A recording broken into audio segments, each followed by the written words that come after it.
السلام علیکم۔ ملک میں جاری خشک و گرم موسم کا اب خاتمہ ہو جائے گا۔ مغربی سسٹموں کی آمد کی پیشگوئی، شہریوں کے لیے بڑی خوشخبری آ گئی۔ کیا آپ حالات حاضرہ سے آگاہی حاصل کرنا چاہتے ہیں؟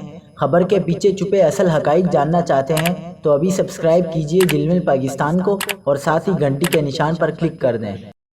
آپ کو بتاتے چلیں کہ پاکستان میں موسم اب سازگار فیز میں داخل ہو رہا ہے، جس کے باعث ملک میں مغربی سسٹموں کی آمد آئندہ ہفتے سے شروع ہو جائے گی اور ساتھ ہی ساتھ گرمی کی شدت میں بھی کمی آئے گی۔ مغربی ہواؤں کا ایک کمزور سلسلہ اگلے 24 گھنٹوں کے دوران ملک کے شمالی علاقوں میں بارشوں اور اونچے پہاڑوں پر برف باری کا باعث بنے گا۔ شمالی پنجاب اور مغربی خیبر پختونخوا میں بھی چند ایک مقامات پر ہلکی بارش ہو سکتی ہے۔